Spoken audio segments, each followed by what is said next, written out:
네, 오늘 증시 인사이트는 상반기 한경비즈니스 베스트 애널리스트인 박병국 NH투자증권 연구원을 모시고 얘기를 좀 나눠보겠습니다. 제약바이오 쪽 베스트 애널로 선정되셨거든요. 이게 지난해 하반기에 이어서 2분기 연속 수상이세요. 인사부터 먼저 하실까요? 제가 인사도 안 했네요. 네, 네. 반갑습니다. 네, 안녕하세요. NH투자증권에서 제약바이오랑 의료기기 이런 헬스케어 전반적인 거를 담당하고 있는 박병국 연구원입니다. 네, 일단 그 운이 굉장히 좋았던 것 같고요. 네. 그래서 지금 제가 전망하는 방식이 바텀업보다는 좀 탑다운 방식으로 미국이나 유럽의 헬스케어랑 연결해서 좀 산업 분석을 하고 있는데 그게 아마 좀 좋은 평가를 받지 않았나. 그래서 앞으로도 그런 방식의 리서치를 계속 진행하도록 하겠습니다. 회사에 집중하기보다는 주변 상황을 좀 보고 시장 상황이 좋아지는 쪽으로 이제 아까 탑다운 방식이라고 하셨죠. 그러니까 네, 탑다운 맞습니다. 방식으로 했던 게 좀 시장에 먹힌 것 같다라는 말씀 주셨습니다. 그렇습니다.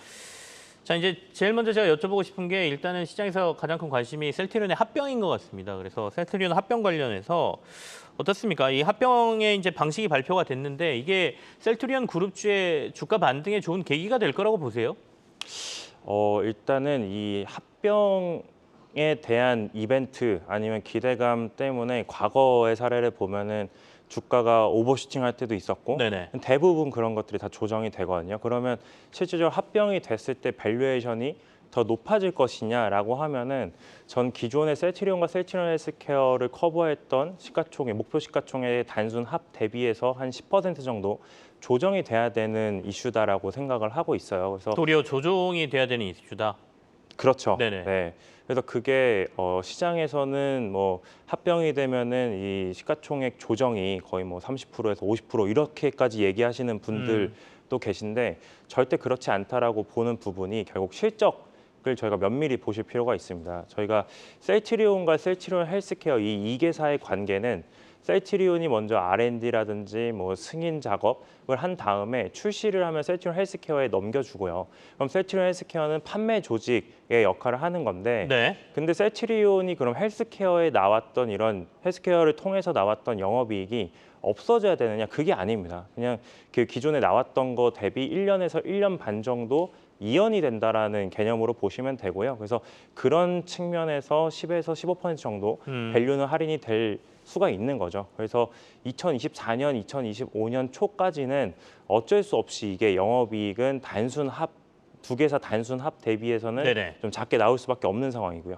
네. 그러니까 말씀하신 것처럼 이제 보고서에 보면 합병 가치를 한 40조 원으로 평가를 하셨거든요. 근데 단순히 이제 합병을 먼저 하는 셀트리온하고 셀트리온 헬스케어의 영업이익만 더해도 지금 40조 원이 넘는 상황이니까 이것보다 감액됐네 이렇게 생각하시는 분들이 있을 텐데 이게 조금은 어쩔 수 없이 두 회사가 합히게 되면 조금은 떨어지고 이게 2, 3년 뒤에 돼야 본격적으로 나온다 이렇게 봐야 되는군요.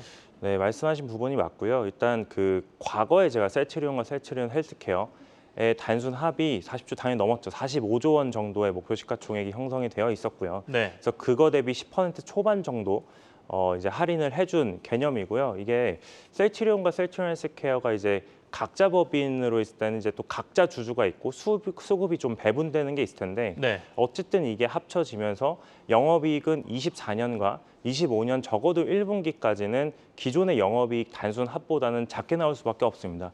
그게 밸류에이션 관점에서 프리캐시 플로우에도 연관이 되어 있기 때문에 그런 것들을 좀 반영해주면은 기존 대비 밸류에이션 한 10% 정도 조정이 된다라는 거 다시 한번 말씀드리지만 24년 실적이 줄어든다고 해서 그 24년 실적에 멀티플을 적용하는 시장 참여자는 없을 거거든요. 결국 2026년, 27년 정상화됐을 때 에비타라든지 OP 마진 이런 것들에 대해서 할인을 해서 멀티플을 적용해 줄 거기 때문에 밸류에이션의 영향은 10% 정도 수준에 불과하다라고 보시면 될 것 같습니다. 그러면 주가적인 측면에서 투자자들은 이렇게 약간 이익이 떨어지는 것처럼 보일 때 그때 접근을 해야 된다라는 말씀이신가요? 지금 그럴 수도 있는 거고요. 네네. 다만 이게 이익이 올라오려면 2년, 3년 뒤까지 보셔야 되는 거잖아요. 그럼 저희가 그 투자 포인트로 보셨을 때 당장의 실적보다는 2, 3년 뒤에 과연 이들의 실적이 정상적으로 올라올 수 있을 것이냐. 네. 즉 본업인 바이오시밀러 중에서도 미국 법인에 대한 기대감이 실제로 잘 풀어갈 수 있을 것이냐를 보셔야 되는 거고요.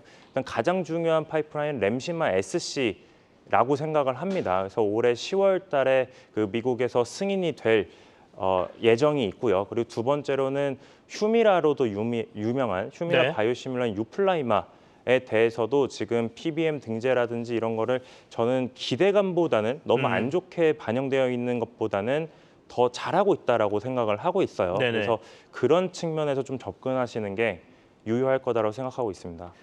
어떻게 보십니까? 합병 과정이 이제 많이 남았지 않습니까? 주식 매수 청구라든지 이런 것들은 무난하게 잘 넘길 걸로 보세요? 일단 주식 매수 청구권은 최대한 줄이는 게 회사가 합병하는 데 네. 있어서 가장 중요할 텐데요.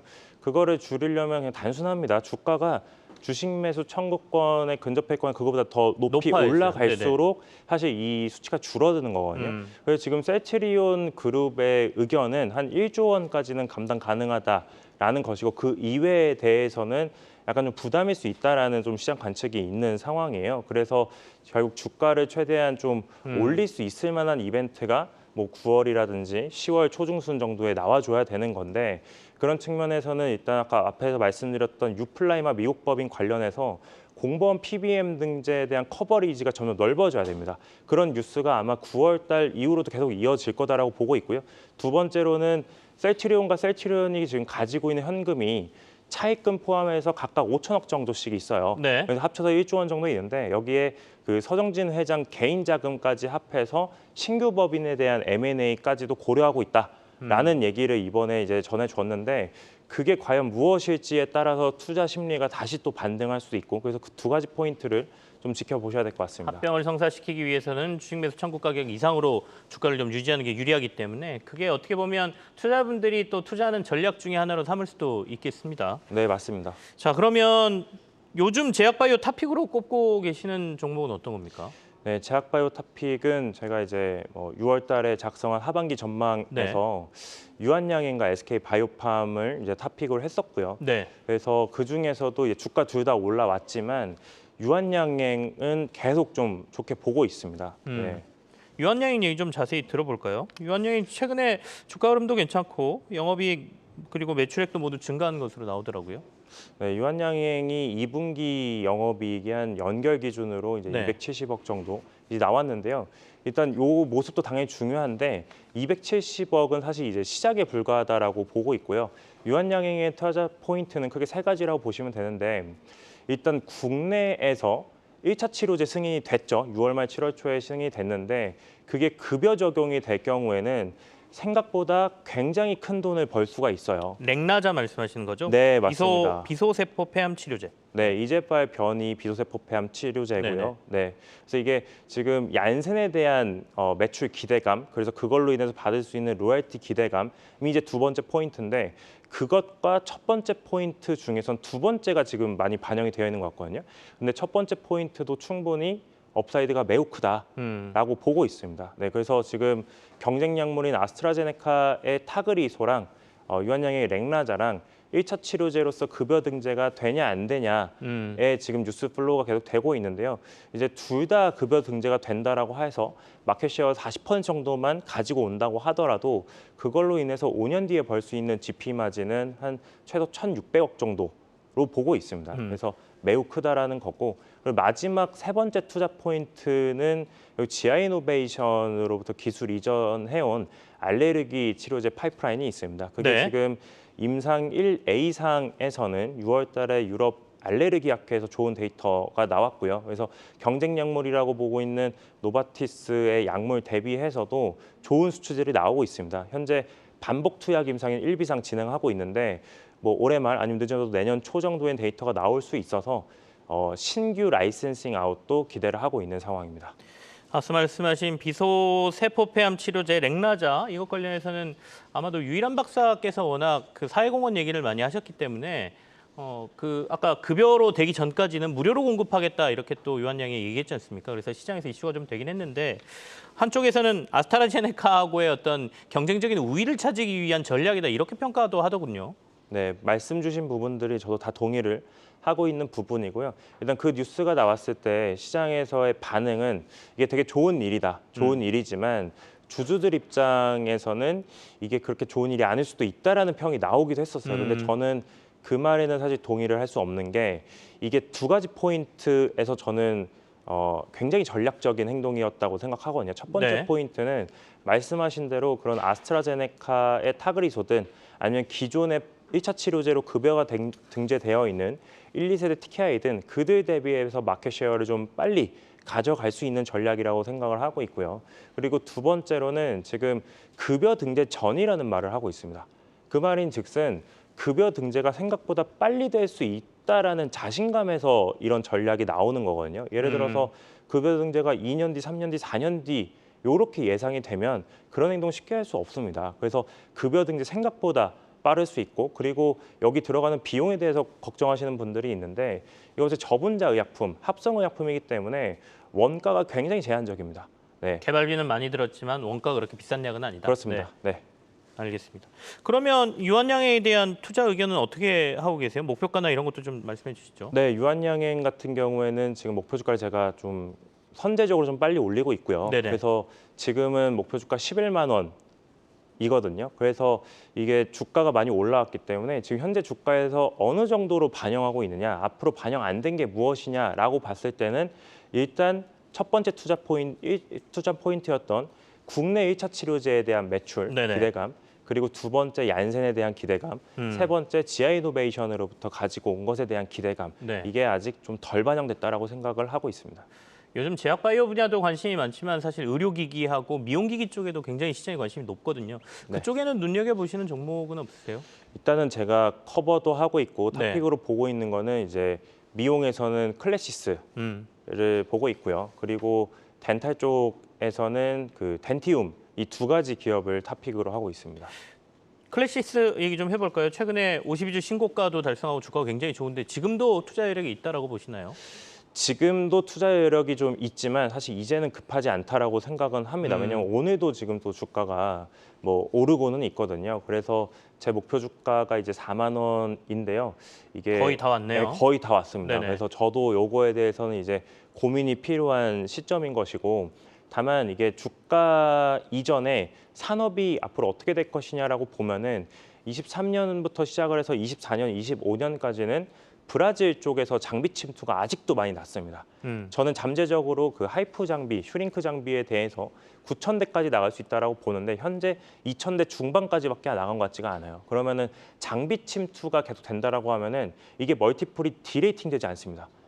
매출 비중이 장비 비중이 지금 계속 유지가 된다라고 하는 거는 멀티플이 더 높아지진 않더라도 유지가 된다라는 거죠. 그럼 여기서 이제 실적이 보여줄 때다라고 하는 거고, 실적이 생각보다 더 잘 나오는 사이클에서는 목표 주가를 이제 충분히 더 올릴 수 있다라고 생각하는데, 일단 상반기 때 여기 기업의 실적이 그렇게 튀지는 않았어요. 왜냐하면 네네. 비용이라든지 이런 광고비들, 투자들이 좀 많이 있는 상황이었고, 아마 하반기 내년으로 갈수록 이런 성과들은 더 많이 나올 것 같거든요. 그래서 지금 컨센서스로 형성되어 있는 영업이익 대비 더 올라갈 룸이 있다라고 판단이 되시면 그때는 사실 여기서도 더 주가가 올라갈 여력이 있다라고 보시는 게 맞는 거고요. 결국에는 클래시스는 해외 쪽으로 장비가 얼마나 많이 나가느냐를 1차로 보고 그게 네.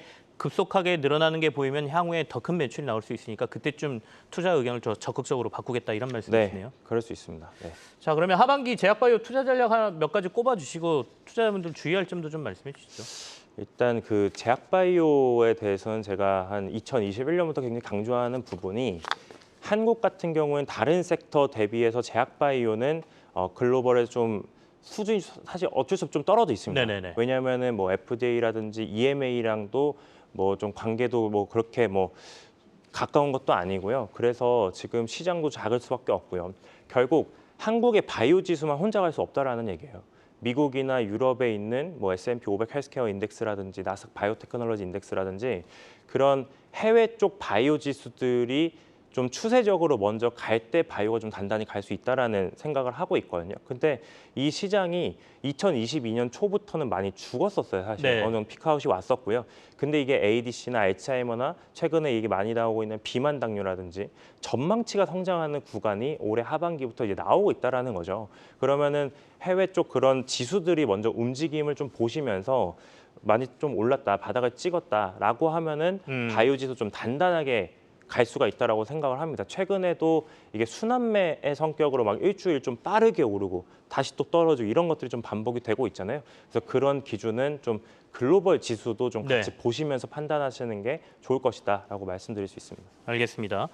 상반기 베스트 애널리스트로 뽑힌 박병국 연구원과 함께 제약바이오 부문 투자 의견 한번 정리해봤습니다. 오늘 나와주셔서 고맙습니다. 네, 감사합니다.